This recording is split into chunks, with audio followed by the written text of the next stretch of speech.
And we're live with another episode of BS Busters. And I mean, this one we're just getting some extra stuff that kind of missed the mark. But before we get further into it, I'll let the lady introduce herself first, followed by the gentleman, and then we'll get started. So go ahead. Ladies and gentlemen, boys and girls, welcome to the BS Busters. I am Joe Airline Star, and it's about time we get into some pre-E3 bullshit. And this is Pedophile from Video Game Facts, and we're going to be discussing issues with gaming now, including the medium snobs, hardware elitists, and general tomfoolery, save for one who recently passed away. Yeah, that poor guy. But before we get into that, Jewel has some stuff that she wanted to mention. She wanted to say it in the podcast we had with Kenoshi Abominito, one of his Tales from the Bard, where it's basically like him going over kind of a... Yeah, it's about E3, as I said in my intro. And this is going to be a bit of a rant, so if anybody has any problems with that, you can skip forward to a different time zone. E3, or as everybody knows, the Electronic Gaming Expo, is a mostly media-focused event, and I have to admit that I like E3 in some portions, mostly Nintendo, biased by the way. But really, when you think about it, E3's been going downhill to irrelevancy ever since. I mean, how many games have we seen that? Sorry, I've been drinking so lightly. How many times have we seen games that are coming out soon, that are supposed to be coming out soon, only to be revealed 3 years down the road and likely onto the next console?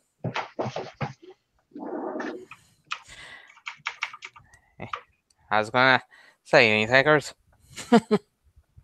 I agree with you. You haven't said anything that I disagree with yet, so keep it going. Okay.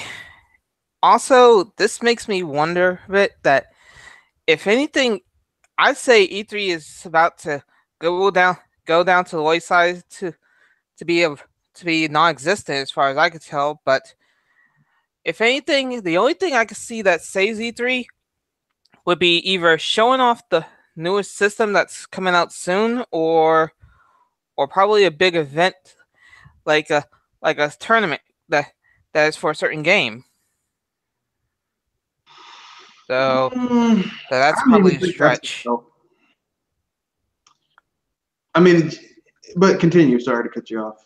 I said the only thing that I think that could either save it or keep it alive would be either a presentation of showing off the next new console, or a tournament based on something that's going on right now. But as I said, that's probably a stretch, isn't it? Yeah. Oof. I mean, this is just my own little personal thing. I don't think, like, I know a lot of people are like, oh my God,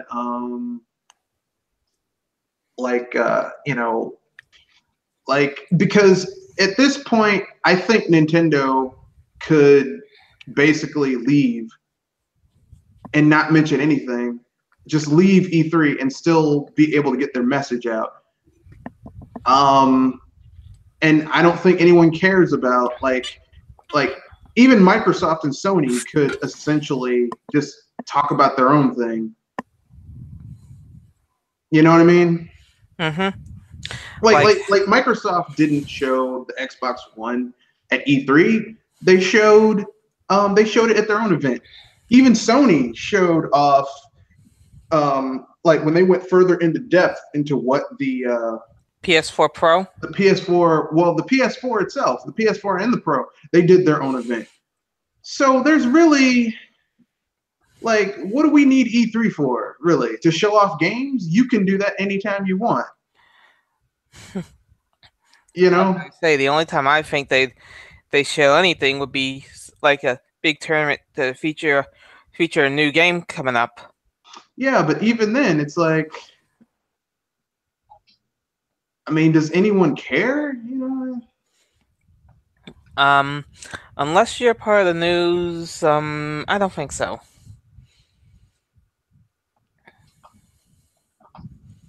While we're talking about Sony, we should also discuss about the recent news regarding them. Go ahead. Sony has recently confirmed that the PS4 is now at the end of its life cycle. I mean, why is that surprising? Because if anything, I bet you people are begging, please release the PS5 faster, faster. We don't want the Nintendo being all the hype of the world. I mean, but let's keep it real though. Like, basically, you've got total market saturation of the PS4. People who want the PS4 have already got a PS4. You know what I mean? Yeah. And if anything, I'd say some of those numbers are fudged. You know what I mean, right? And didn't Sony originally said they will be supporting the PS4 for at least 10 years or something? Well, they wanted. I was going to say, isn't that what they tried to do with the PS2? I mean, they all want to do that, but they did support the PS2 and the original PS1 for a very long time. That's why I asked. So I'm pretty sure that they could do that if they wanted to.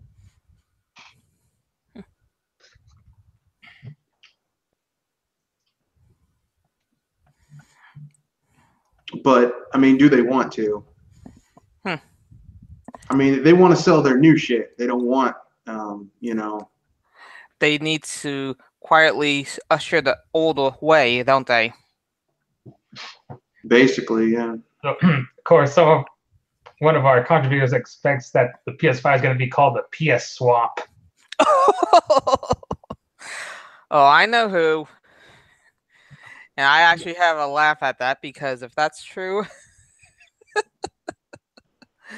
oh god, are they going to be called out for it? I don't know. They weren't called out for it when they brought motion controls for the PS3. Instead, they just praised it, how it's superior to the Wiimotes. Controls.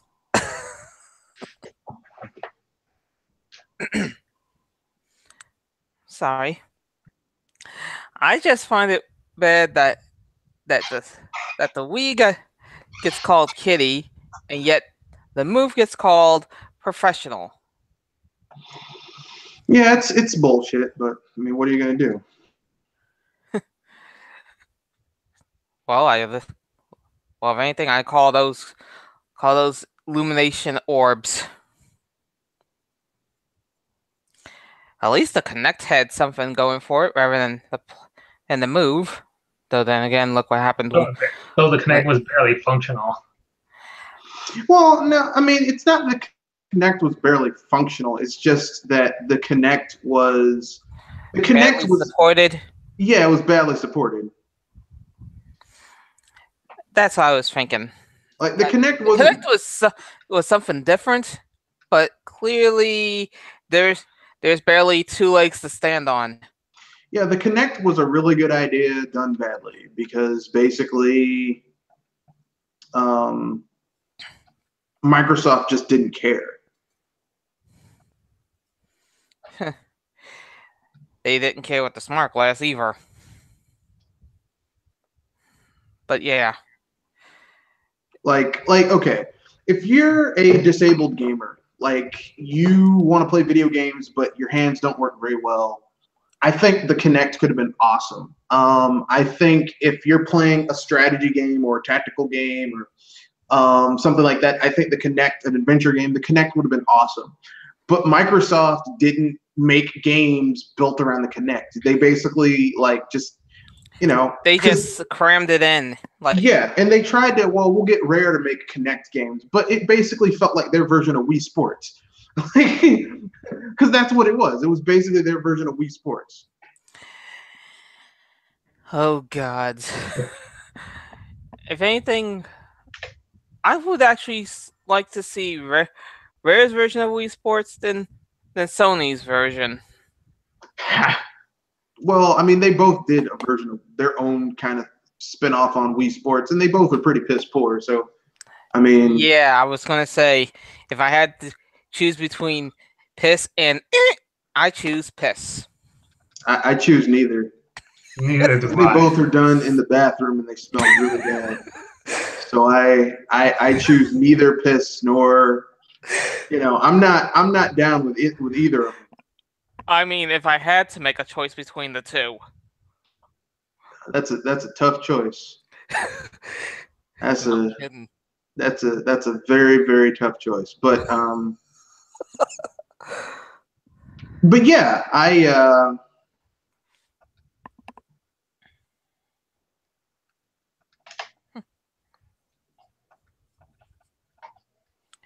go on. I just like me personally. Here's the problem with here was the problem with Connect for me. Connect was a really good idea, badly executed, and ill supported because Microsoft didn't want to. Like, here's the problem with Microsoft: they commit to the wrong shit, right? Case in point, I watched a video earlier today because I was trying to kill time, and they were talking about how essentially, like the mascot of the Xbox used to be Blinks the Time Cat. Now, I played those games. They're not very good, but Microsoft could have made them better. Like, I mean, let's keep it real. Compared to later Mario games, the original Mario Brothers is not that good. When looking in comparison, yeah. It's still iconic and memorable. I mean, it's iconic, but I mean, I'm just saying, but it's clear that an evolution was made when you compare Super Mario Brothers to Nintendo's Mario Odyssey. Well, I'm just looking at strictly 2D, like because the 3D games are so different from the 2D games that it's like a completely different genre. But I mean, like if you look at Super Mario Brothers for the NES or the Famicom, and you compare that to Super Mario World on the SNES, there were 3 games. Well, yeah, 3 games between that one and the one on the Super Nintendo. And the gameplay, while the core stayed the same, a lot of things changed. A lot of the physics evolution changed, happened. Changed. There were things that happened. So it's iconic. But if you didn't know about any of the other games and you played that game, and like you'd be like, went back in time to play the old ones, you'd see how weirdly different it is. It's like, this isn't that good. It's okay, but it's not like, oh my god, this is the best game ever. Well, I mean, like, no mascot. The only the only new mascot that came out where the first game was pretty damn good was Sonic the Hedgehog.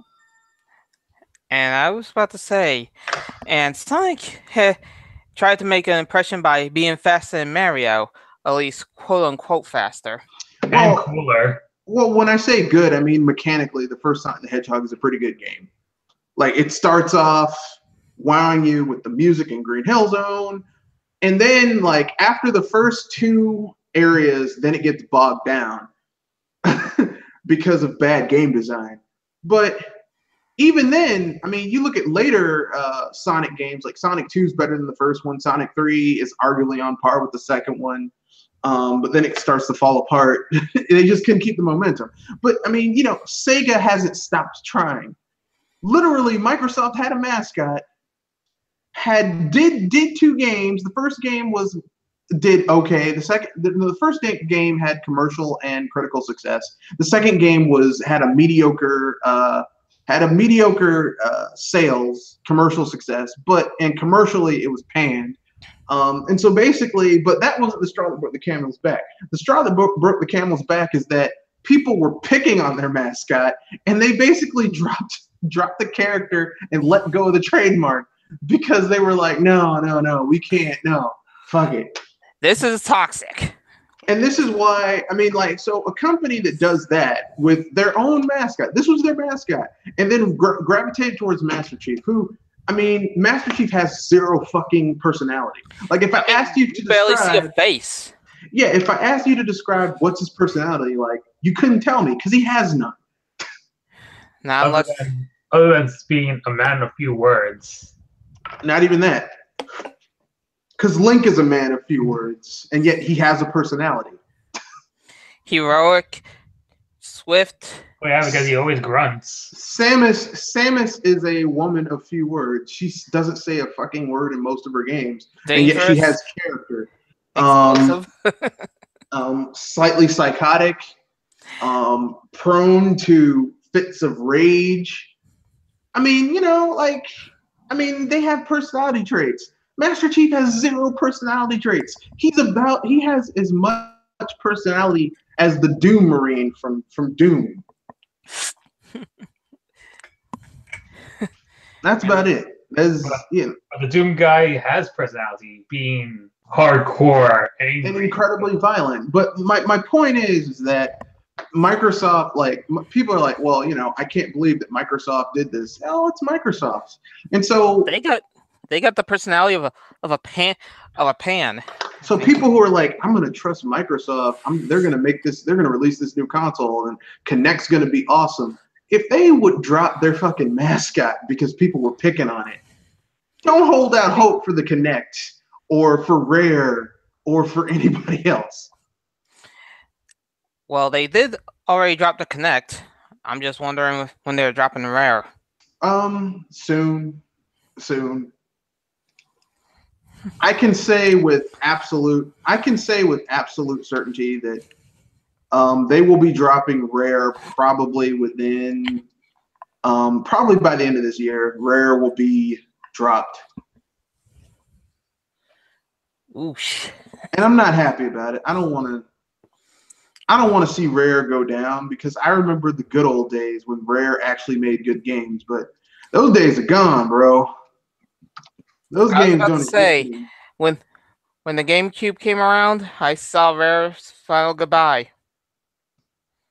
And if Rare goes down, does that mean their IPs will be unobtainable, or will Microsoft still retain their IPs?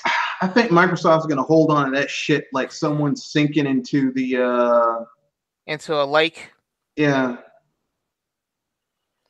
Like you're dying. Like Microsoft will hold on to those IPs just to spite everybody else. That's what that shit's gonna be. Just like they're holding on to Scalebound, even though that game's never gonna come out. Okay. Which makes me wonder when are they gonna even make any green, considering how much red they spilled. Okay. Rare is look, Scalebound is never going to come out, okay? Like, people who are like, yeah, I'm looking, even though Microsoft's holding on to that game, it's never going to come out. Like, people need to understand that. It's never going to be released. I mean, to quote Iwata, please understand that it's never going to come out. Okay? And that's a sad truth. Okay, like Microsoft, like it's kind of like how Microsoft is holding on to Rare despite them doing nothing with Rare. Makes me feel a little bit nostalgic, because if anything, there's other IPs that are in the same condition, which probably could bring us into a topic that was going to be mentioned anyways. The Metroidvania idea.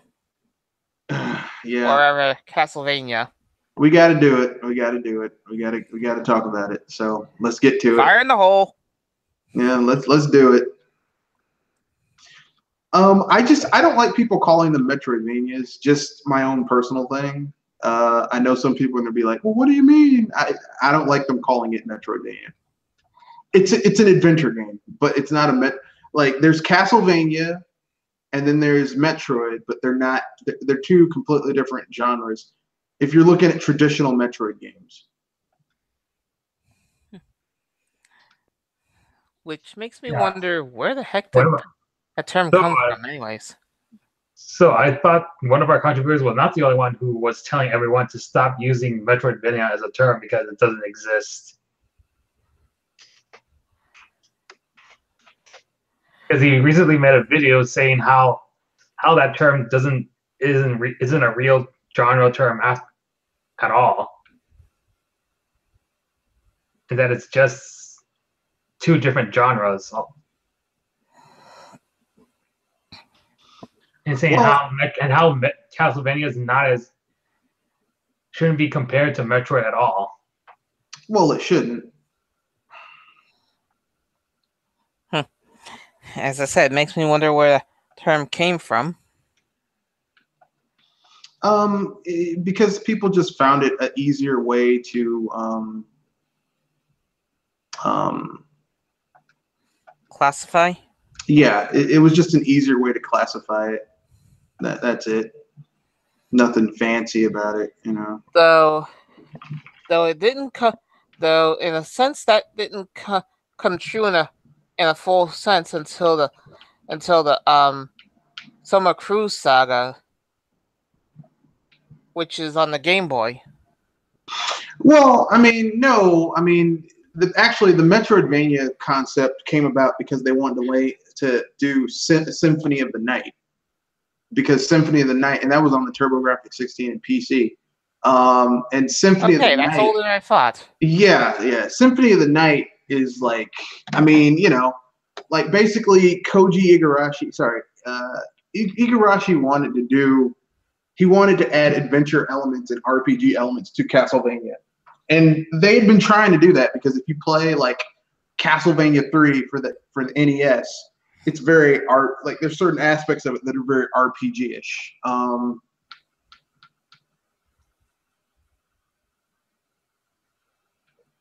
Which doesn't bother me, you know. I know some people are going to be like, "How dare you, you bastard!" But some people are going to get mad when I say that. How dare you? But seriously, but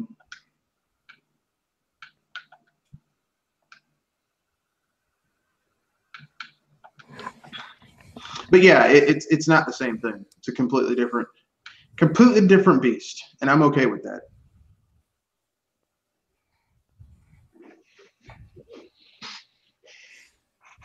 Unlike some people. And we should also talk about some Switch-related news, being cheaters and hackers. Oh God! And Nintendo's retaliating by banning them from online services. Yeah, but they aren't banning them because they aren't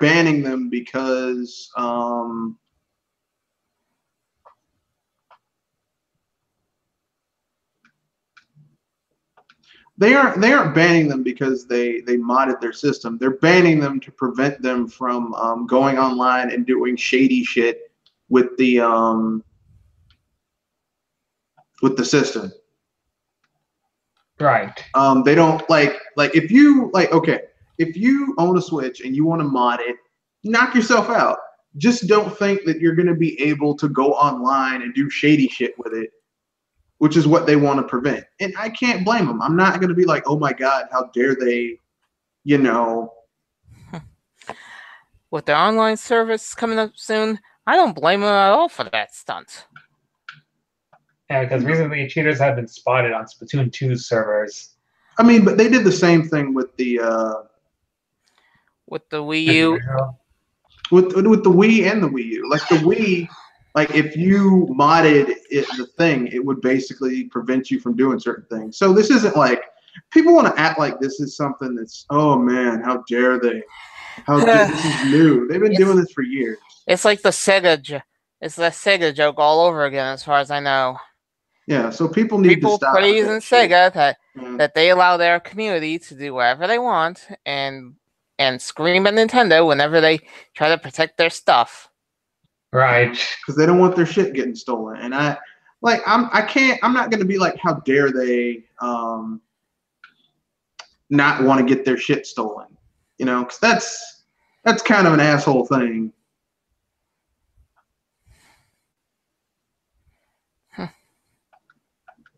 But that's just how I roll. I roll like that.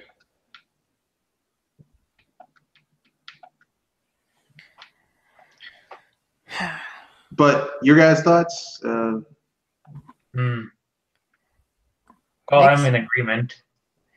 Makes me happy to see the banhammer get dropped on these SOBs that think they they could get away with everything in the world.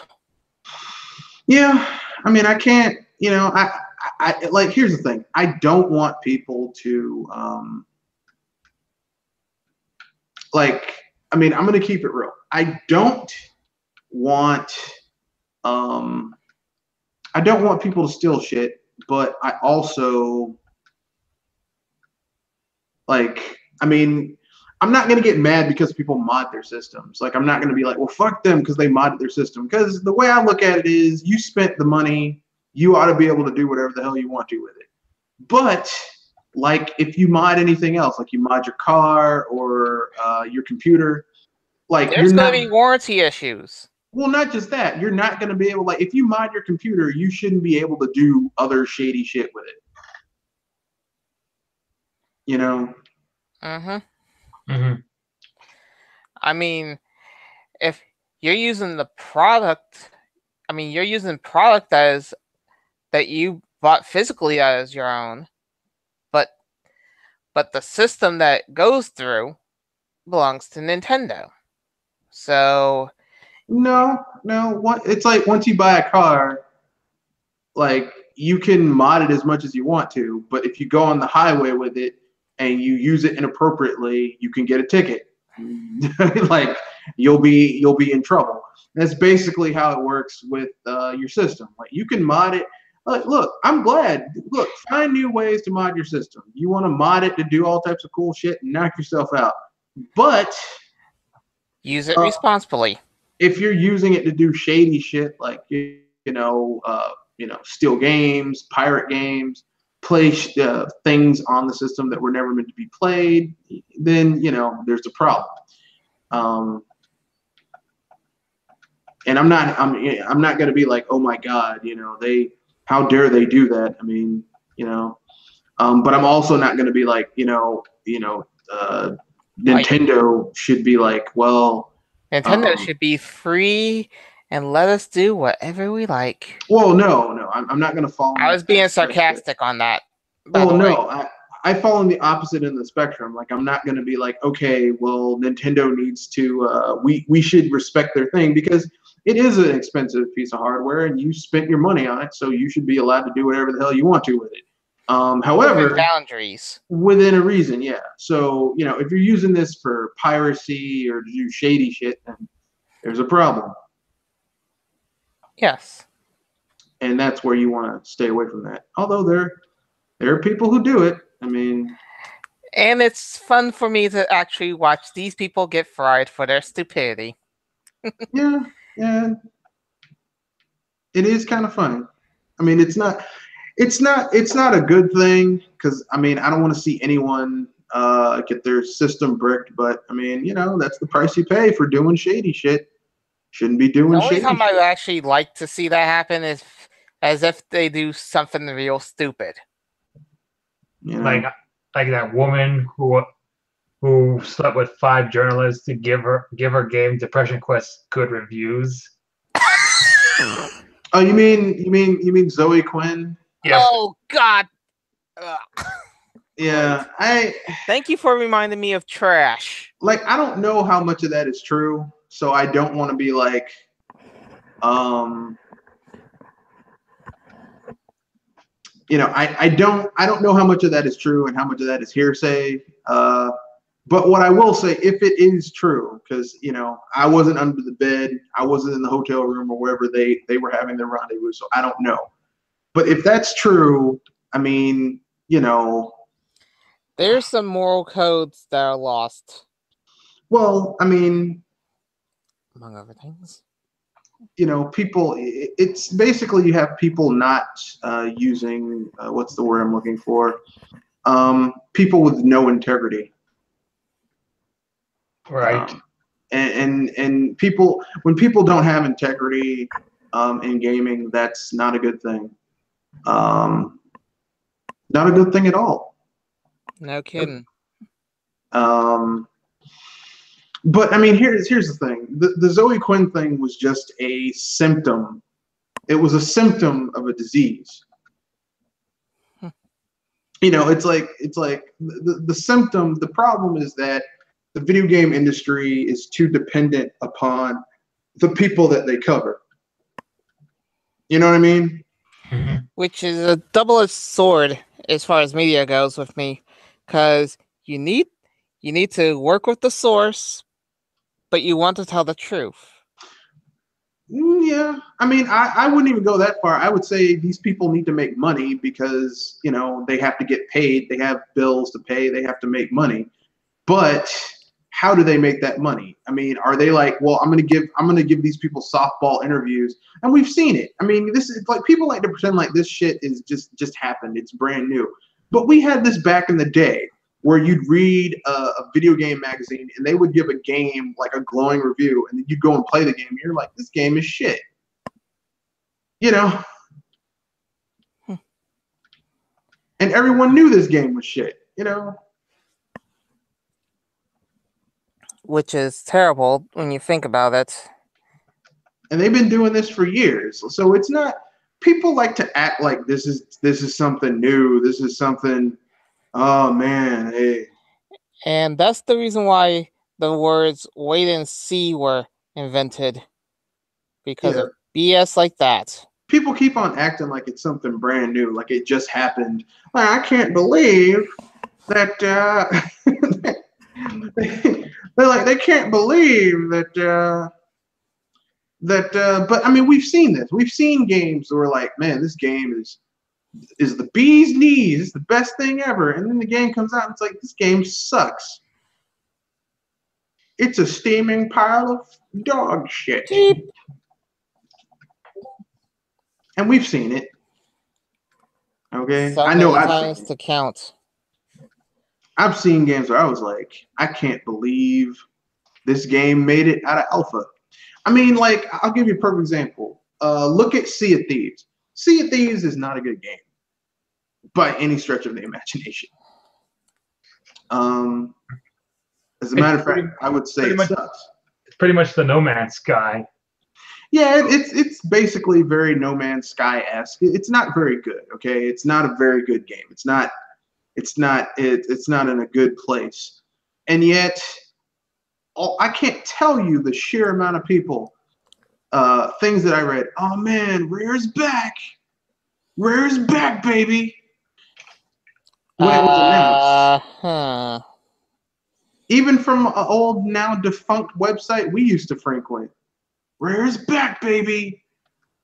I'm like, really? Because Rare is still underwater.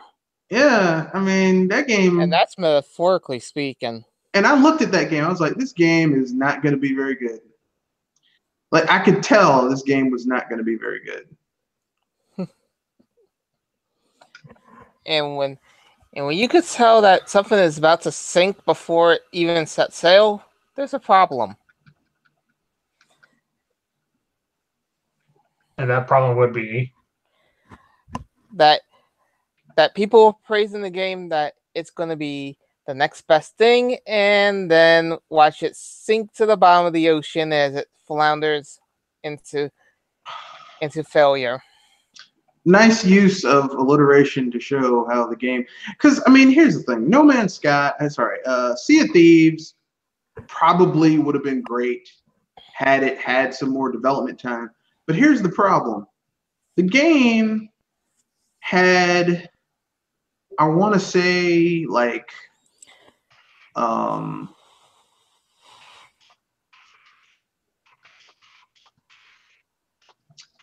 I want to say like 4 or 5 years development time.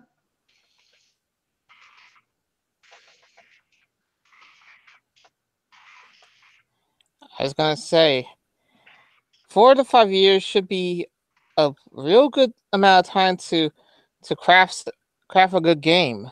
Like, this game started development, like earnest development, like literally towards the end of the Xbox 360 life cycle. But it comes from an idea that eventually was transformed into Banjo-Kazooie 30 years ago for the N64. So basically, Rare is so shitty these days that a game that they basically has been ruminating for like 30 years, which is almost as old as I am, a little bit younger, they messed that up. So I don't want to hear that Rare is together, that Rare's got their shit together. Rare does not have their shit together. Rare sucks. I was gonna say, when their first idea is better than what they currently produced, I have to wonder where the beep did they get this idea from, because it just makes you wonder how they went from the SNES's biggest supporter, the 64's biggest supporter, to where they are now. Yeah. Yeah. Such a sad, sad thing.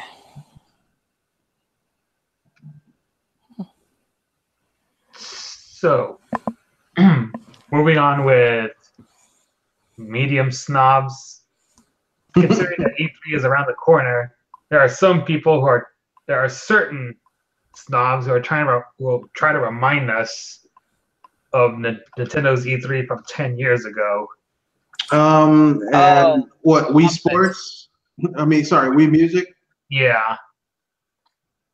And how Nintendo quote unquote abandoned the hardcore fan base with that game. Well, here's my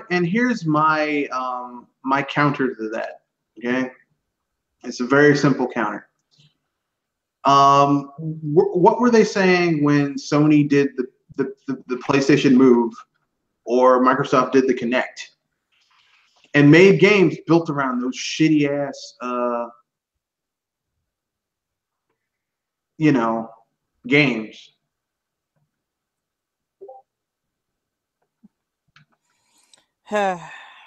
If anything, I could hear either crickets or applause for stuff like that.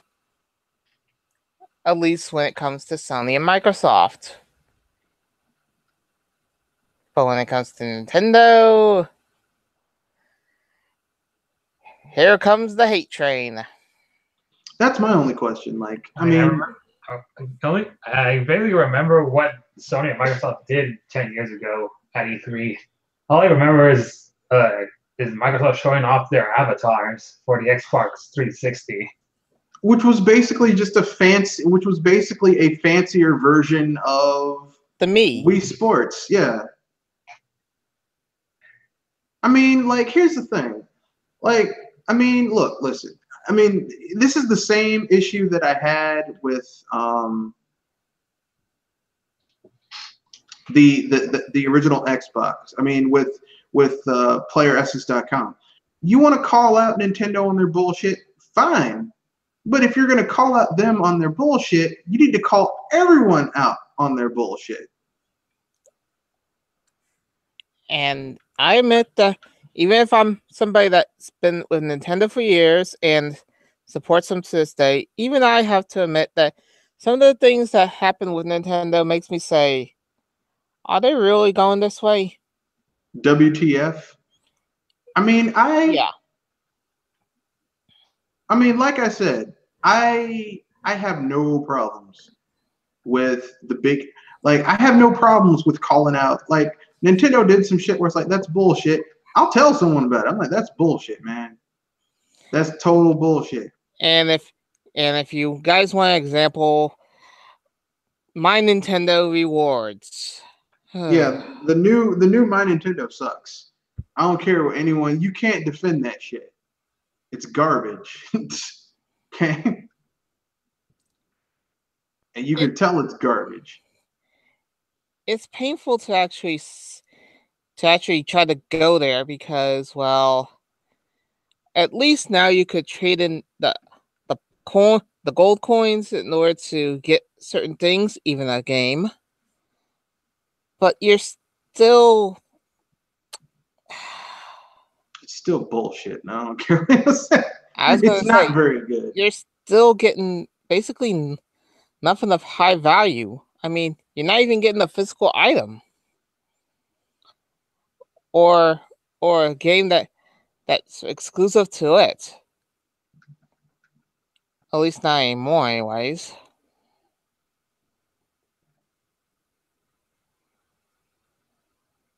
I'm tired. I am tired of people always going with this shit, and we let them get away with it over and over and over again. Why, I don't know, but we do. Probably because we're bored. No. We let these people get away with bullshit repeatedly, and I don't know why.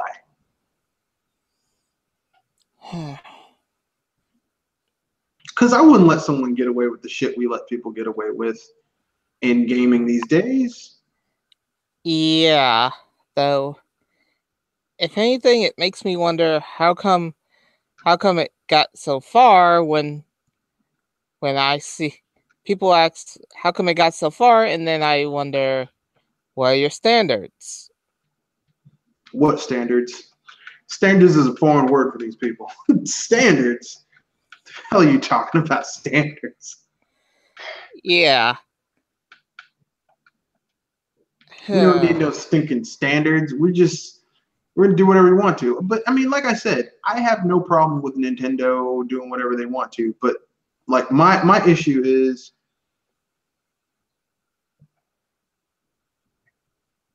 you know, like if you're gonna do it, like be upfront about it. Do it to everybody. Like call out Sony on their bullshit. Call out Sony on the fact that they charge people what, $30 a year for their online, and it still is shit. And not even secure, for beep's sake. Well, that's what I'm saying. It's shit. It all around. It's just garbage. Right? It's not good, and yet they just no. But Nintendo's online needs to be better. Really? They gave us free online for 2 generations. They allowed us to actually enjoy being online. And they're charging you for it. Like, here's the thing. It's like, I say the same thing about Nintendo. Their online isn't that good. Even now, even that they're going to be charging you for it, it's not that good. Gets the job done, but it's not like, oh my God, this is worth it. It's like basic online. In a sense, but now we're getting charged. I think the only reason why Nintendo's in a sense of doing it is because of their evolution of the times. As in, get with the times, Nintendo, get with the times, Nintendo. And when they finally do, I mean, I hate to break this to you, but the time sucks. Okay, I know people are going to get mad when you say that, but I mean, look, listen. There's some times where the current stuff is better than the old stuff. That's just like, I mean, like fighting game. Well, not fighting games, but handheld games have gotten better over time. Like the RPGs we had when we were on handhelds are so much better now than they were back then. A lot more complexity, a lot more diversity. I mean, Radiant Historia is getting a reimagining. I think it's already been re-released. It's already been released. It's really I know. Good. It's really good. I mean, like the addition that they added, but Radiant Historia, had it been 3 or 4 generations ago, probably would have been put on it probably would have been put on a console. And yet now it's out and it's like this awesome game. Yeah. And it's on a handheld. Something that would have been on a console, 10, 15 years ago, on a handheld from when it was originally released. That's amazing. Mm-hmm. And if you want a game that was on the console put to the handheld, even though if anything, I know you're going to say that's a lower quality, Chrono Trigger. Yeah. I can't. No. I called it out. I can't get with you on that one. But aside from that, the other ones are really good. I say it's an evolution. At least as far as from consoles and handhelds are. But Like, it's a relatively good port, I have to admit, overall. yeah. Because Chrono Trigger is such a really good game. They added a few extras, like the little creature battler and an extra pardon me, an extra battle, but otherwise it's basically the same. Yeah. Except for they added that segment where they just have to fucking talk about. They have to connect it to that piece of shit Chrono Cross. But aside from that, it's a really good game.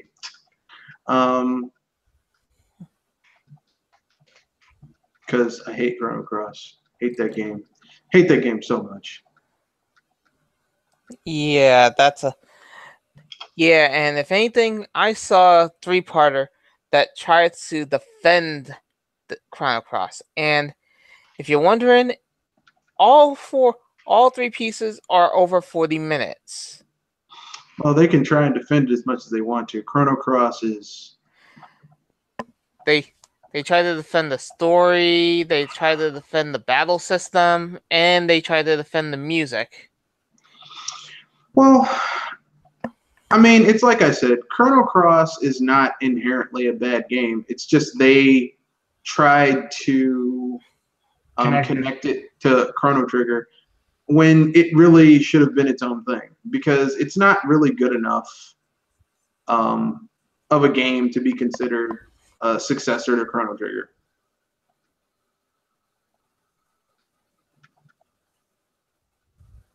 At least that's my own opinion.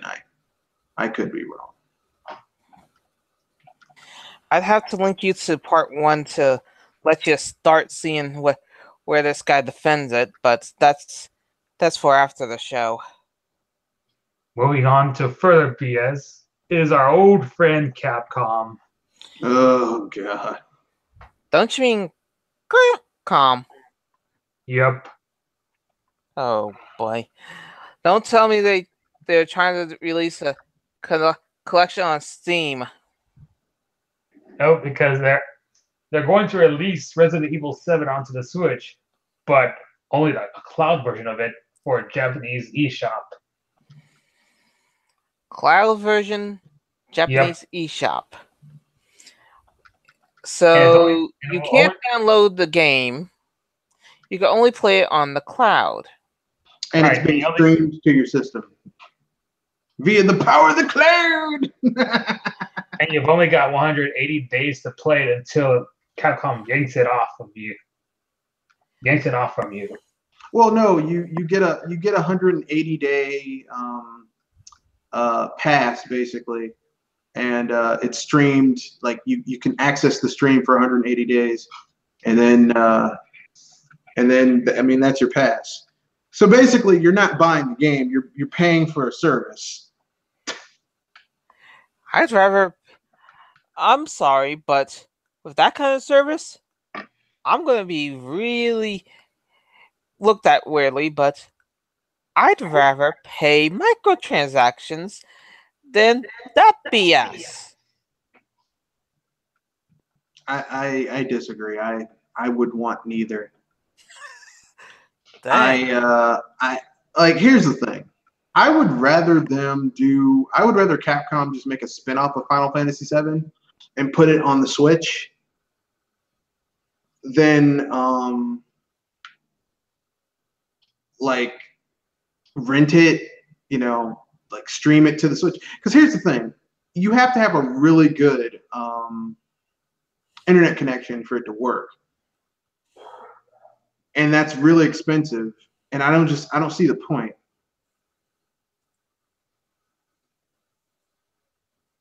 I don't see the point of spending that type of money on it. Well, Square has already made 2 spin-offs of Final Fantasy VII, Crisis Core, and we're talking about Capcom. Capcom's doing well, I'd rather them do a spin-off of Resident Evil 7. I'd rather them just do a spin-off of it and you buy the game for the system than for them to stream it, because that's just really bad. Because you need a really good internet connection in order to play the damn game, and most people don't have. That's the reason why I said I'd rather go microtransactions than a streaming service, because I know that internet is not good every direction in the world. But that's just me, I'm that guy. That's just how I think sometimes, folks. I'm that guy. Yeah. And I'm not. Look, I did a video earlier today where I'm talking about how physical versus digital. Well, yeah, physical versus digital, and how I'm not like it has to be physical, but this isn't a physical thing. This is like, I don't think people have. I think a lot of people don't have the best internet connection, and I don't think it's cool to like put the onus on other people. I don't think that's cool, but that's just me. I could be wrong. I'm just a dude. I don't know everything. I know a lot, but I don't know everything. Even though sometimes I pretend like I do. Well, knowledge can only take you so far. Oh, I think it's probably too late for a spin-off for Resident Evil 7, since they already done Chris Redfield's story for that game for DLC. Yeah, but they could always do another spin-off, like set in the same universe, same type of enemies, but just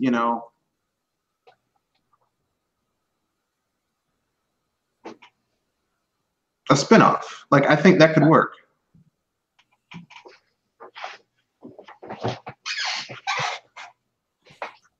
So something like Resident Evil Outbreak, or maybe like the Umbrella Chronicles. Yeah, something like that. Like, I mean, it doesn't have to be exactly like the other games. Like, I mean, but look, Capcom's cash strapped right now. They're desperate. Yeah, they're desperate.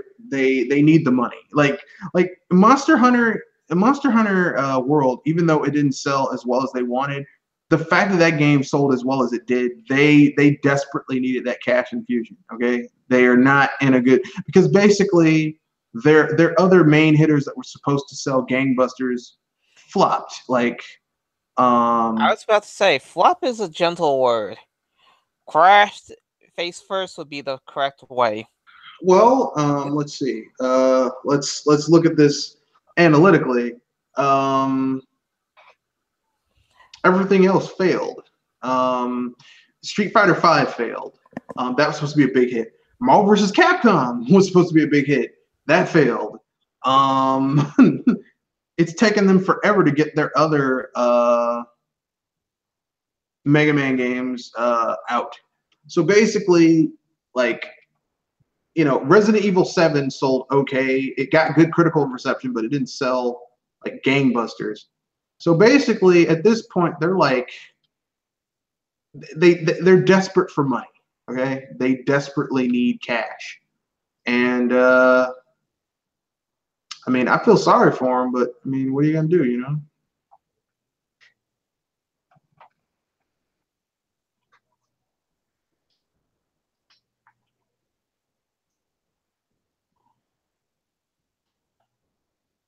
Let's see.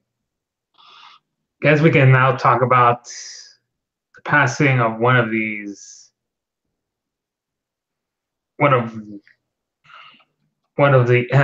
someone who's been a main factor of the PC master race. Who, Total Biscuit? Yeah. Who recently passed away of cancer, who has finally succumbed to his cancer and passed away. Well, two things. I don't think he was one of those people who was like a proponent of the PC master race. They're just like, there's certain things where the PC has an edge. Like, you can get games really cheaply on PC versus on console. Matter of fact, like recently on Good Old Games, I got a good old game for like free that normally if I wanted to get it now, I'd have to spend like $15, $20 for nothing. I mean, I don't see Nintendo or Sony giving away games like that. Now, unless they do it in a pretty little bundle like the SNES Mini. Oh, no, because that's not even, because you're spending $80 for that. So either way, they aren't doing that. So there's certain things, but I mean, there's certain, everything has its strengths. Like consoles have their strengths, PC has its strength. But regardless of all of that, the guy died. He had cancer. He had cancer once before, and it went into remission, and he died. That's a shame. Though, if anything, I may not like his arguments, especially on certain topics, but if anything, I at least respected him as a person and respectfully disagreed. Yeah, but I mean, I wouldn't, pick on the dead guy like some people did. I mean, kicking the grave of the dead. What are these people's morals again? Yeah, and I am also shocked that one of the people who are celebrating his death is a popular YouTuber from the skeptics community. I was about to say, really? Yeah. Oh, of course, he got called out by H3 Productions, one of the most infamous YouTubers out there. Ooh, I can only imagine what this thing said. Something's wrong with you when a rather infamous YouTuber calls you out for your BS, for disrespecting the dead. Yeah, I mean, like, here's the thing. You might not agree with what the dude said, and I can understand that, but at least honor his death and be respectful of his family, friends, and the people that cared for him. Yeah, you can't be doing that. Yeah. I mean, this is the Iwata mess all over again, I think. I mean, this is basic humanity 101. Yeah, you don't speak. Look, if you don't have anything nice to say, don't say anything at all. Okay? And I mean, listen, there are tons of dead people that I don't have any respect for. Well, at least we respect their ending. But I'm not going to sit there, unless they were a total piece of shit person like Hitler. No one's going to be like, man, fuck that guy. Hey, don't speak ill of the dead. No one's ever going to say that. Joe Stalin. Hey, fuck that guy. Hey, don't say that.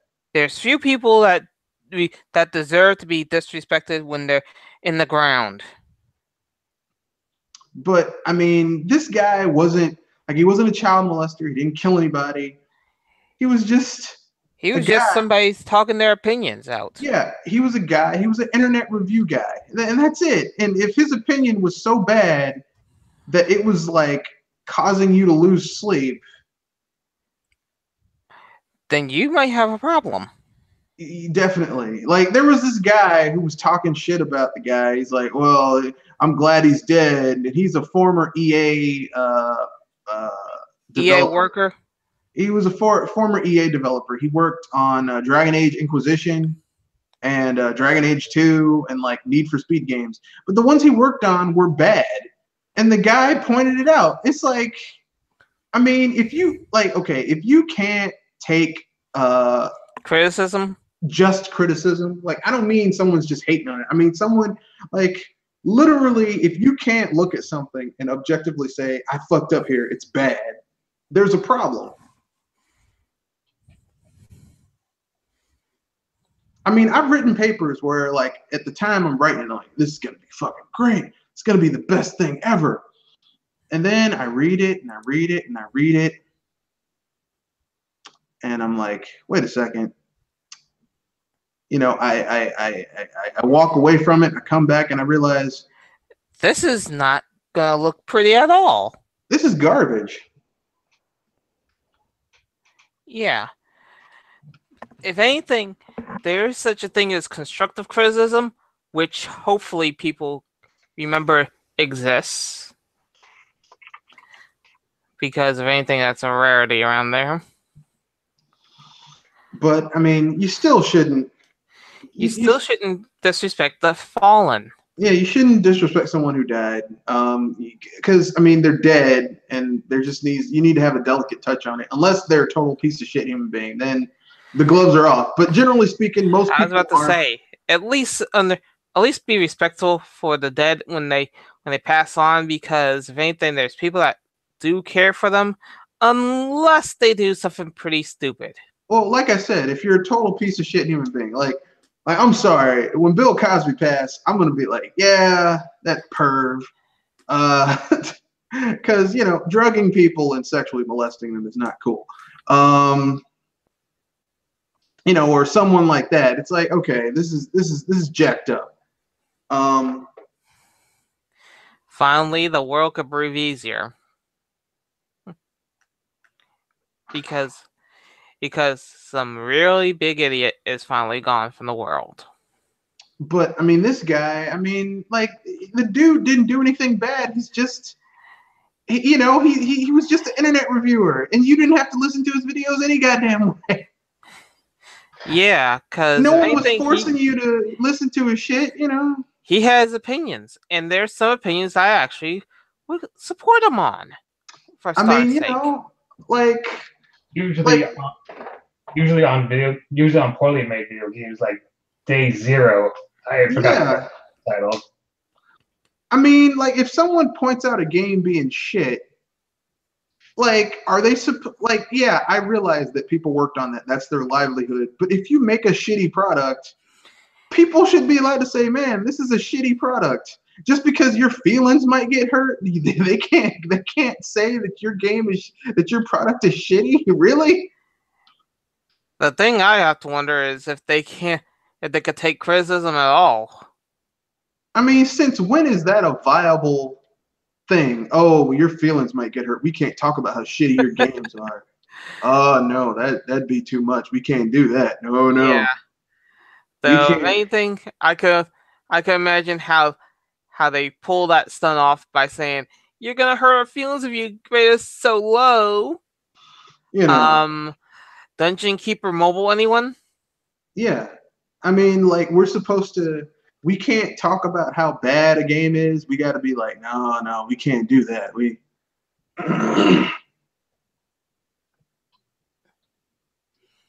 can't do that. That'd be too much. I mean, that just seems weird to me. That seems really, really weird.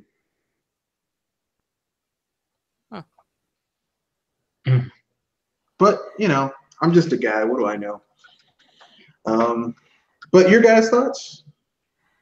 For me, I just have to say, at least be kind to the fallen you people. I mean, sure, they're not perfect, but look in the mirror. Yeah. I mean, like I said, most people aren't saints. They're just people. There are very few people who are total piece of shit human beings, just a total waste of potential, and really probably would have been better had they been left in a hanky. But most people are not that level of garbage human being. So, I mean, just show some respect. Yeah. And press F for star's sake.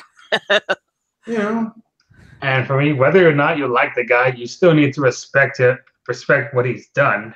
Yeah, and this dude's family are in mourning. I mean, they don't want to hear about someone just belittling their loved one because they don't like what he said in a review. So the fuck what? If everybody who said something, and I hate to use a real world topic, but it fits, right? That asshole who shot up those people and who killed those people in Texas, he's like, well, he only shot people who were picking on him. If everyone who got picked on at school shot up the school, there'd be even more school shootings. Whoever said that line is a total. Well, his father said, well, that's the reason he did it, was because he was picked on. And I'm like, a lot of people have been picked on. And there was one news article I read saying that he also shot someone who visited who visited Texas just to see to experience U.S. culture. Yeah, he shot this poor foreign exchange girl. I mean, just the man. Look, listen. He's My nuts. my point is that some people are just total piece of shit human beings. But here's the thing. Even despite all of that, like you can't make excuses for bad behavior. Well, yeah, they said something about me. So what? Everyone's gonna get talked about. Everyone's gonna have their feelings hurt. Everyone's gonna be cussed out. Everyone's gonna have some things said about them they're not gonna like. It's how you react that is the show of character. Don't act like a little bitch because of it. That's all I'm saying. Yes. But that's just my own personal opinion. I know everyone has their own personal opinion because that's how life is.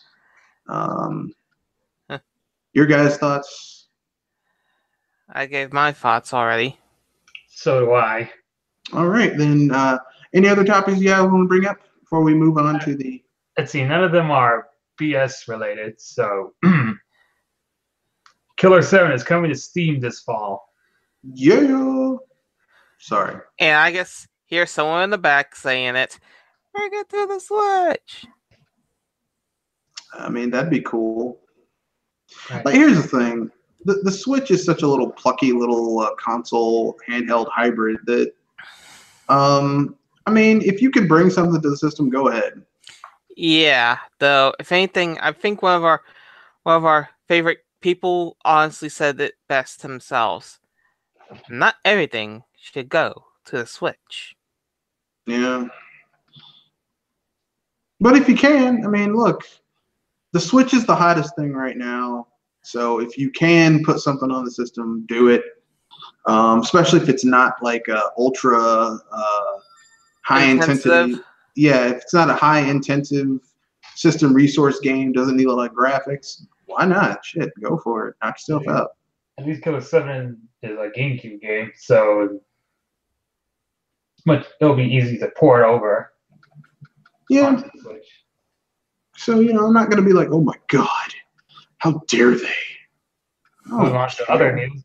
Monolith Soft has expressed interest in making a third Xenoblade Chronicles, a second Xenoblade Chronicles X, and a new IP. That's some good news. Yeah. Xenoblade Chronicles 3 is a given. So everyone's more excited for Xenoblade Chronicles X 2 because the last one from I heard ended on a cliffhanger. Well, not just that. I have to say that the combat system in Xenoblade Chronicles X is better than the one in Xenoblade Chronicles 2. I have to say that the world that they built is more interesting to me than what they had in Xenoblade Chronicles 2. There's just a few minor things that kind of bring down Chronicles 2. So that bring down X. The level cap and the characters themselves, from what I've heard. Well, no. They had some very interesting characters. Let's see. Level cap. That's the standard in video games since, you can't level up forever. It had a low level cap. Like the level cap in X was like 60. That low? Yeah, exactly. That's what I'm saying. Like it was like, that's some bullshit, And the max cap from the first two Xenoblade Chronicles games were level 99. Yeah, so it's like, okay, that's some bullshit right there. I think that's just that was kind of like the flaw of the title, in my opinion, was that the level cap was too fucking low, and it was too expensive to get mechs and maintain them if they broke. I think if they fix those things, it could be just as good or even better than the last one. Although how much they could do with the Switch and the hardware limitations of the system, I don't know. Not to be surprised. Mm-hmm.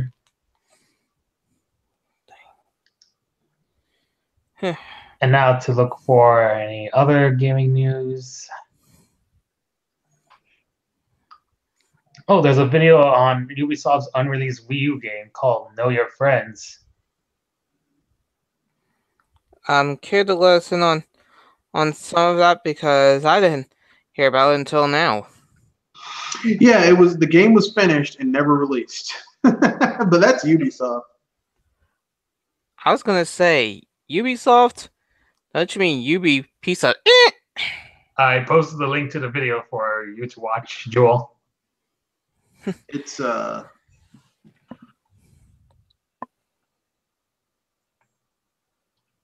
But that's Ubisoft though, because I mean, didn't they said like we have all these games and we're just gonna let them go because The Wii didn't sell the well. Wii U isn't doing well right now. Which I mean, here's the bullshit behind Ubisoft is that there's all the like when the PS3 was failing, okay, like failing, they put all these games on the PS3, and yet when the Wii U wasn't doing well, oh no, we can't support that.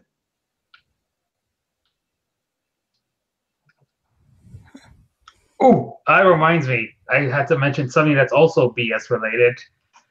Pokemon Go players are now considering the Gen 4 Pokemons as fakes because they did not appear in Pokemon Go, and instead the Alolan forms. Wait.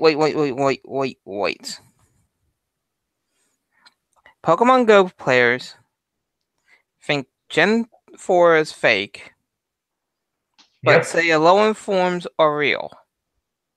Yep. Because Niantic is releasing the Alolan form Pokemons before Gen 4 Pokemon, causing them to assume that the Gen 4 Pokemon are fake. Pardon me a bit. And this caused official Pokemon fan sites like Cerebi and they also call out popular Pokemon fan sites like Cerebi as fake news whenever they try to cover Pokemon Go related news. Pokemon Go was one of the worst things ever released for video gaming. I mean, Pokemon Go is one of the worst things that ever happened to Pokemon. Yes, it's cool that it got more casual people into the IP, but they're so ridiculously stupid. I can't. Reason why I facepalm myself into a wall. Thank you for making me feel 3 pieces of pain, because that was so beeping stupid. It hurts. Yeah, it is that stupid, but what are you gonna do? I mean, that's Pokemon Go player for you. Even the owner of Cerebi.net has just made a tweet saying Pokemon Go was a mistake because of these people. Because it's so casual. Like that's the problem with Pokemon Go is that it's too damn casual. It's just too casual. I mean, I play Pokemon Duel, which is a mobile game of Pokemon, and yet it shows all the generations from Gen 1 to Gen 7, and yet Pokemon Go gets away with this kind of line. Well, it is Pokemon Go. I'm gonna need that. I mean, look, listen. I'm glad they're making money because the more money they make, the more they can put those resources into real Pokemon games and not, the bullshit casualized Pokemon. I support a better version of that. Well, no, I don't play Pokemon Go. I don't have Pokemon Go. I play Pokemon Duel, by the way. I mean, I'm just glad that it's making money because it shows that Pokemon is still viable. Now, how can that translate to how can they turn these casual fans into hardcore fans? That's the difficulty. This is where a real Club Nintendo would come in. It's like, hey, if you do well in this event for Pokemon Go, you can save $10 on not 10, like $5 off of the Pokemon insert version for this system or this handheld or whatever. Like that would be, or hey, if you if you win this tournament, you can get this Pokemon in your actual game. Well, get it while Let's see. According to rumors regarding the Pokemon Switch, it'll be connected to Pokemon Go, so you could transfer Pokemon you caught from Pokemon Go onto that game. Oh, fuck that game. Now I really know I'm not gonna get it. Reason why I'm fearful of Pokemon Let's Go Eevee, Pokemon Let's Go Pikachu. Yeah, but it's not that different to transferring Pokemon from the Virtual Console Pokemon games onto Pokemon Bank.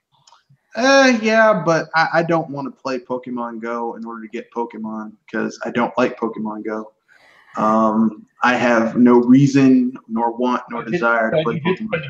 But you just previously said you wanted Pokemon Go to somehow connect to a handheld Pokemon. No, I didn't say I wanted it. Were you listening to what I said? I said it would be cool if they had some type of. No, I didn't even say it would be cool. I said maybe they're going to do something where they essentially have it so that this is where it would be kind of interesting to have Club Nintendo work out to where you get discounts on the next Pokemon game, or you catch a Pokemon in Pokemon Go and you translate it. I personally, and I said this before I said any of that, I said I personally wouldn't use any of this because I don't like Pokemon Go. Same. I mean, I don't really give a shit either way. But I mean, this is basically the whole point behind Pokemon Go is to make money and to keep Pokemon as a viable, visible IP. Franchise. And I don't know if, I personally just don't know if the people who are playing Pokemon Go casually can translate over into being hardcore Pokemon gamers. I don't know. Because, I mean, remember, a lot of people bought the fucking Wii, but that didn't translate over to the Wii U, did it? Sadly. No. So, I don't know. I mean, would it be cool? I mean, here's the thing. It's a dream. They have to balance, because if they piss off the hardcore Pokemon fans, which is what it seems like they're doing, okay, because I don't think a lot of people think that the Switch, the people who are, I mean, pardon my French, getting on their knees and blowing Nintendo because of the Switch, they don't seem to understand that the Switch is really fucking expensive. It's not an impulse buy. $300 for a console, even if you cut it down to $250. Dedication. $250 is not an impulse. $250 is not an impulse buy. You don't just go to your local Walmart, Target, whatever, and say, yeah, let's see, I'll get some eggs and I need an SD card. Oh, I just think I'll just spend $250 plus tax, so it'll make it $260 on a new video game system. That's not an impulse buy. An impulse buy is depending on where you are, but it's typically between $50 to $100. So the NES Mini is an impulse buy because it's like $60. Like you could go and be like, yeah, fuck it, I'll buy one of these. That's an impulse buy. The SNES Mini is an impulse buy. The Switch is not really an impulse buy. So I don't think the same people who are fucking even the on handhelds are not an impulse buy. But no, because the 2DS is an impulse buy, because you can get a 2DS for like $79.99. That's an impulse buy. Like if a dude I didn't say which version, but you got me there. Yeah, if a dude is if a dude is divorced and he's with his kid, he has his kid for the summer, and his kid's like, man, I got nothing to do, and the dude's got to work. And he's like, you know what? I'm just gonna get you a 2DS and some games. He spends $100. He gets the 2DS. Maybe the 2DS comes with one game. He gets another game. That's $100. That's an impulse buy. Okay, he's like, this will keep my kid happy for the next 3 months, and he can go back to his mom's, or vice versa if it's a woman and she has the kids for summer. Whatever. I'm not gonna be gender neutral. I'm gonna keep it because it could go either way. But you get what I'm saying? Like I don't think that the people who are playing Pokemon Go can. I don't know how well that's gonna translate to hardcore. Like I don't think those casual players are going to become hardcore. Because you have to have a dedication buy for the Switch or the 3DS, and then you have to make a dedication buy for the game too. Well, the Switch has to the Switch has to get cheap enough. Like basically, the Switch has to either get cheap enough to where it becomes either not an impulse buy but a practical buy, or like there's a dynamite library for it. And I hate to say this, but aside from the exclusive first party and second party exclusives, almost every fucking thing else on the system is also on PC or something else. So, I mean, you know, I don't know. I mean, like I said, I want the system to do well. I want people to enjoy it, but I'm also being realistic about, you know, the business aspect of it, which a lot of people kind of mess up on because I don't know. Yeah. They tend to base their business standpoint on popularity alone. Yeah, and they don't think about the actual statistics and demographics behind it, because there are demographics behind it. People forget that. They think everything is always going to be like, well, it's got to be this way. But I mean, there's a whole bunch of other stuff involved with it, you know?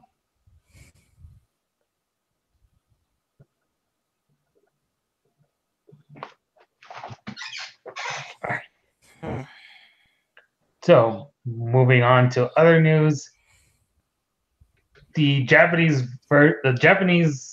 Double Dragon game from the Super Famicom, Return of Double Dragon, is coming to the SNES this July. SNES, you said? You mean the Japanese version. Oh, okay. Well, yeah, because the Japanese version is actually better than the American version called Super Double Dragon. Yeah. There's a lot of games, especially in the earlier days of the SNES, where the old version's better. Like the Japanese version better. Like the Japanese version of Super Castlevania is so much better than the US localized version. Yeah, like the US localized version has the crosses removed, the nude statues, which I'm like, I know some people will be like, you're being a perv. No, I mean, you're looking at Gothic architectures. There's going to be nude busts. The blood was removed, so the level in Super Castlevania where you're in the dungeon and it's all that green slime. Well, that was originally red. Blood. Yeah, that's blood. It's just blood everywhere. And it kind of makes sense why it would be blood. Considering what goes on in the castle. I mean, it is a dungeon, so... Not to mention that Dracula is a vampire, and vampires suck blood. Yeah. So it must be Dracula's blood storage or something. Enough said, ladies and gentlemen. Well, it's his dungeon, so... I mean, it's his dungeon, so, he's going to do dungeon shit in there. So it makes sense, but, whatever.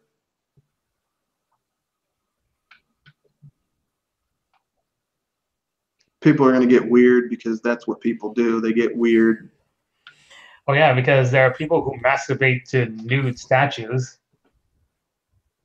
Roll credits. Ding. And with that, we're going to move on to the next topic. Yeah. Overwatch. That's a bridge too far, my friend. Yeah. As I said, roll credits. So in other news, Overwatch senior game producer Matthew Haley talks about the possibility of bringing Overwatch onto the Switch, and his words are, "I think it is one of those things that we constantly elevate, where technology is going, where the industry is going. There are challenges in running on the platforms that we are not already on. Otherwise, we would probably already be on some of those other platforms. We'll see where things go. Certainly, there is a huge number of people out there who have Nintendo Switch and mobile phones, but right now, the core development team is focused on supporting the live game. In other words, they're considering it, but not right now." It could happen, but no time soon, basically. That's what it is. Yeah. Which doesn't bother me. Like, I don't care. Some people are just way too... needy for having these AAA games onto their Switch. Well, I mean, like, I understand it, but it's like, who cares? If it happens, it happens. If it doesn't, it doesn't. So just what? let nature roll. You know, there's worse things in the world. Believe that. Believe that. Yeah. Though there's some games I'm just wondering, why are they not on the Switch? And then I hear their excuses and say, Never mind. Yeah. "Oh." Never mind. Never mind. I get it. It's like seeing a bad kid going around and wondering who are their role models, and then you see the parents and then say, "Oh." Yeah, that makes sense. It's like I remember. It's like I was talking with someone. He's like, "Man, I can't believe that that Robert Downey Jr. Was a dope head, was a dope fiend." And I'm like, his dad gave him drugs. Like he's like this little 12-year-old kid, like no 7, 8-year-old kid. His dad's giving him weed at 7 or 8 years old. Look, that man's lucky he's not dead. Okay, like he's lucky he's not in a ditch someplace, just dead, just OD'd and dead. So, you know, like I'm not surprised. So basically, what I'm saying is that you know, like the people who keep on saying, why isn't this on the Switch? Because it's development. Like people were like, well, why isn't that game that Cliffy B was making that flopped, and then the other game that he made that also flopped? Like, why weren't these games on the Switch? And they said, well, it's the buttons issue. They were too ashamed to admit they didn't have the resources. Like their money was running out while they were putting that first game out. They didn't have the money. They were running on borrowed time with that second game. They didn't have the money to do it. No one wants to admit that they're so broke they can't run their business. I'd actually have to give them balls if they said that, because otherwise saying such weird excuses like that makes you look like a total number 2. I'm just saying, no one wants to admit that they're that broke. No one wants to admit that their money is that short. No one wants to admit that. That's horrifying. You know, I wouldn't admit that. I'd be like, oh man, my money's tight. Only time you're not getting away with that is if there's somebody trying to collect coin. My money's tight as hell. I don't know what's wrong with you. My money's good. Like that. Like I wouldn't admit that my money is that short. I mean, they couldn't do that. That's, you know, like I understand that. People like, how dare you, sir? But really, it makes sense. Like people like, you can't say that. You just being annoying. No, it makes sense that they couldn't admit that they didn't have the money to run their stuff, because they didn't. But you know, I'm not happy about it. I'm not like, well, you know, they need to do this. I mean, it's sad, you know.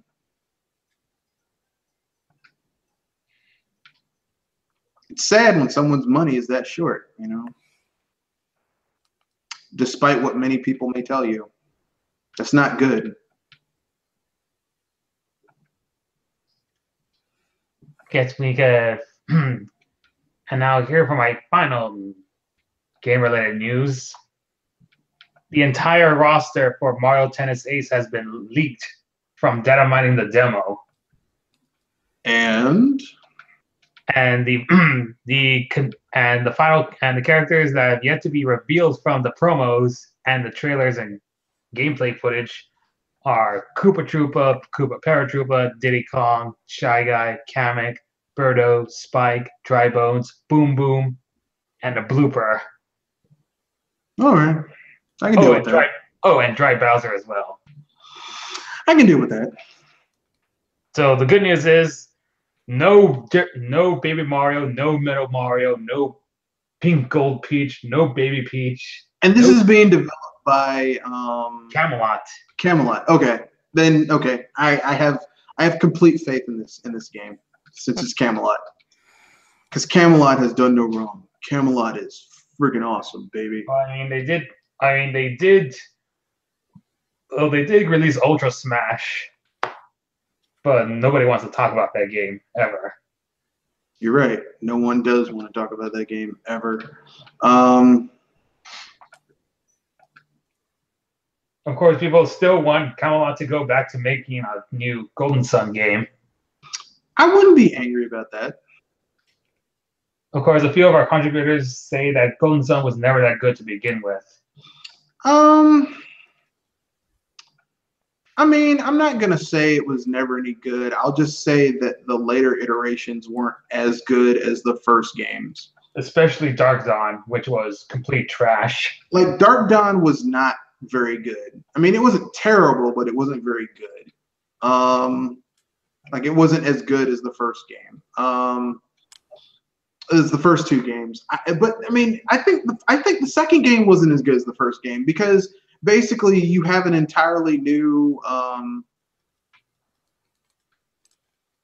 playable character, and I personally didn't like Felix. I was like, fuck this guy. Yeah, I know some people would be like, what do you mean you didn't like Felix? I didn't like Felix. He was kind of an asshole.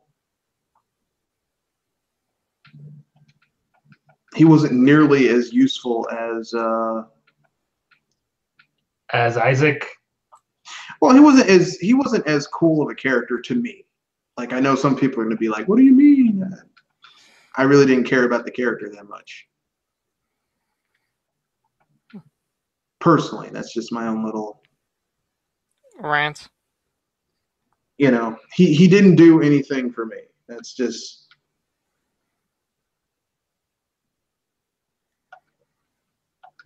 And I know some people are going to get mad. They're going to be like, what do you mean? I didn't like him. I didn't like his ass. He was lame and annoying. Which is understandable. Because, I mean, basically, you spend all this time basically trying to take out, you know,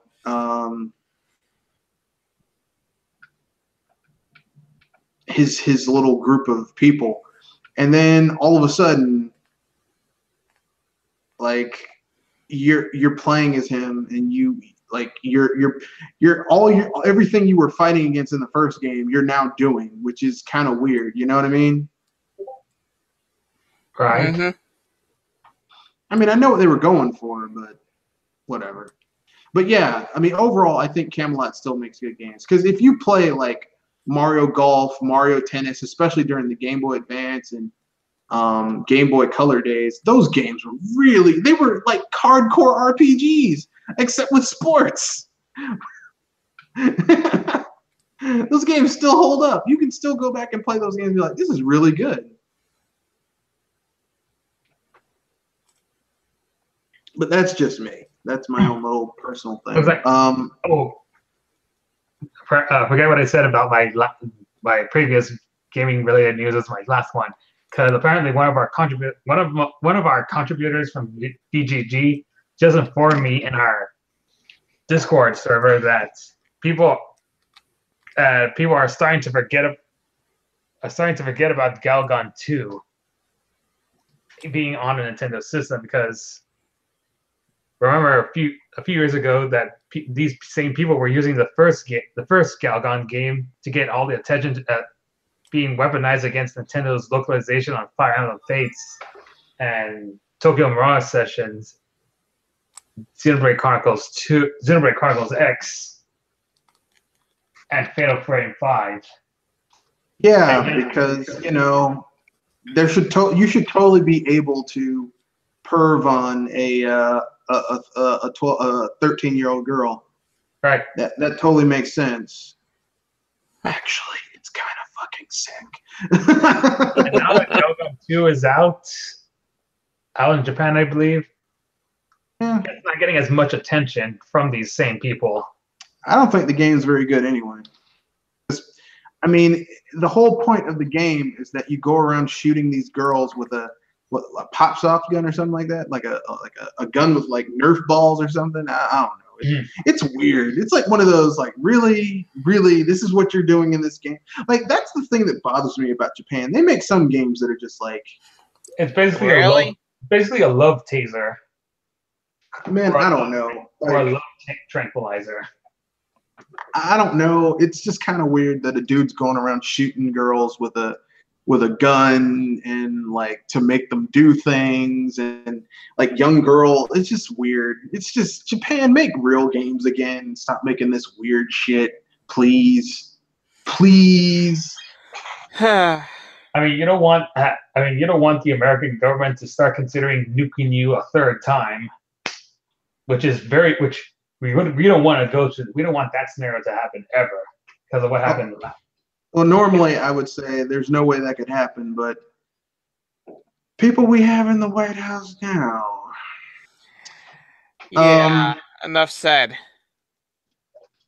But basically, as I was saying, I think that people just need to calm the hell down and stop being little bitches. But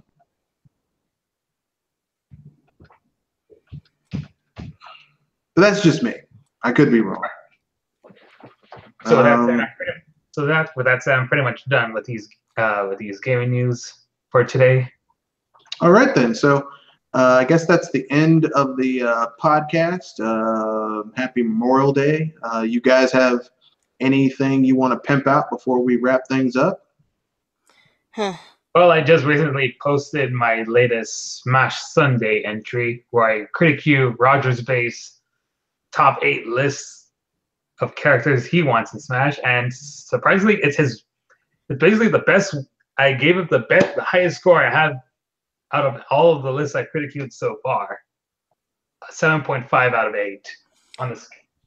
And that's a high score if I think about it, because most of yours went right into the bottom of the pit. Yeah, like last week's list. Yeah, I can understand that. Well, okay, fine then. Here's a little quick topic before we can wrap things up. Name 5 characters that you would love to see in the next Smash Brothers that basically like probably would not show up, but you would just love to see. Let's see. I know that King Karoo is basically a given, so I'll probably. So basically, I'll go with. So my first choice will have to go with a female Pokemon trainer. Second choice, Banjo-Kazooie. Third choice, Marks from the Kirby games. He might be a trophy. Number 4, Captain Toad, maybe. He'd be a fun playable character. Like his ultimate smash would be him pulling off his backpack and throwing up, like pulling all the shit out of it. But it's like the stuff that he found, so it's like all like impossibly large things shoved in that backpack, like an anchor, that spaceship, a hot air balloon. and my number 5 pick would be Azura from Fire Emblem Fates. That'd be cool. Joel? I'll go with Locke for Final Fantasy.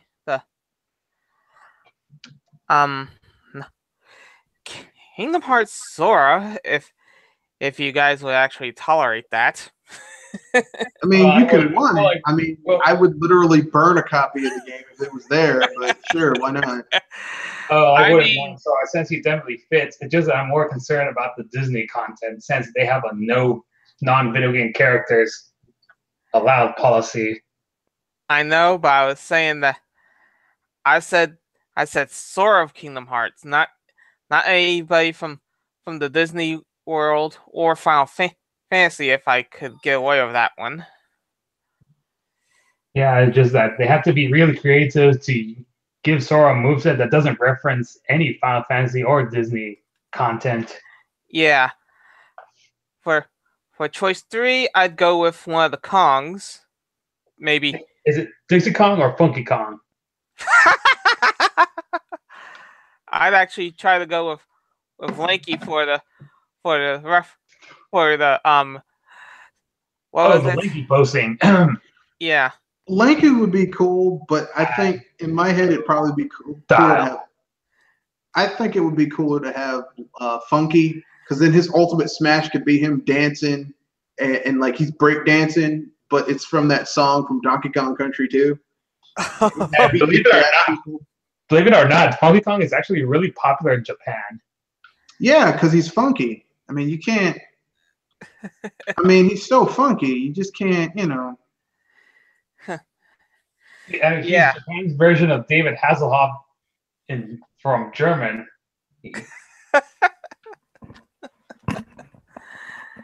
And my wild card probably be what was it? Oh yeah, I was going to go with something like either Travis or something weird like the dang.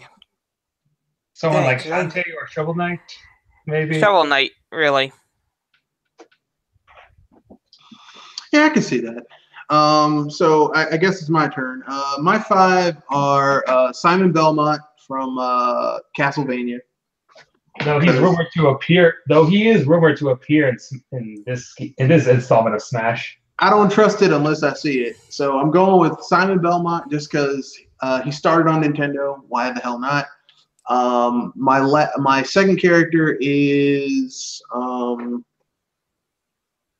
shit. And he's a Nintendo character too. Not a Nintendo character. He started on Nintendo.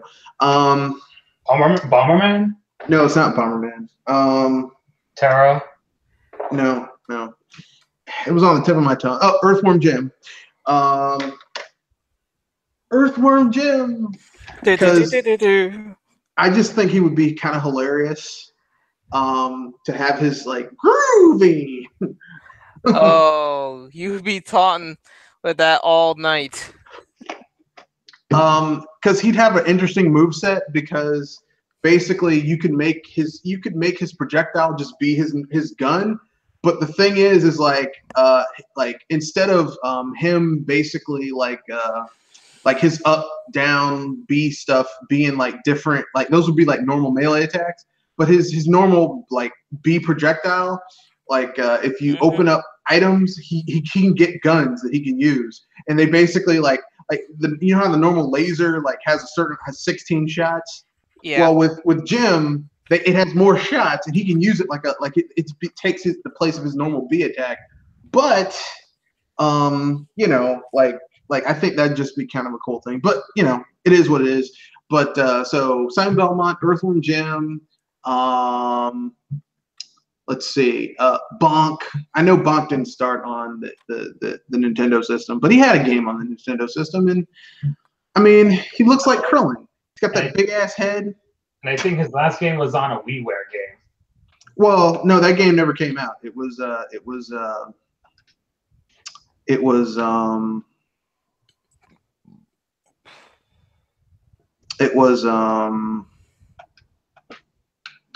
canceled, sadly. Yikes. Yeah. We can't have. This is why we can't have nice things. Damn it. Beep. Bastards. No. But seriously, yeah. I'm not happy about that game. Failing like that. But yeah. I'd be totally down with that. That would make me very happy to see that game. Let's see what else.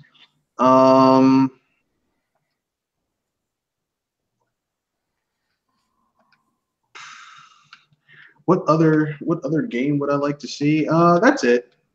No. Let's see. I did Simon, Earthworm Jim, Bonk, and your fourth and fifth choice would be Bonk. I'm gonna say Jelly Boy, because Jelly Boy was one of the first games done by Game Freak, and I think that he could totally be brought back because he's Jelly Boy. He could be brought back because he's just a pile of goo, and it would be very interesting to see like how a pile of goo could be turned into a viable, playable character in a game. Aside from that, I got nothing. I assume that your fifth choice was going to be churro or jam. I forgot how to pronounce those. No. My fifth character is another like almost nonsensical character. I'm gonna go with this is kind of going way back. I'm gonna go with Goemon from Mystical Ninja. That's one out there. Because he has no nose and he has a pineapple on his head. So, is that quirky enough for you? Huh? Is that quirky enough for you? Damn it! And with that, I believe that concludes our podcast for today. Yes. So yeah, we went almost 2 hours. Thank you for watching. I might do a live stream tomorrow or a podcast if I can get enough people because it's Memorial Day and I have nothing to do except go to the movies. So with that being said, that's the end of the podcast. I think we pimped out everything we wanted to pimp out. So peace. And enjoy your juice responsibly.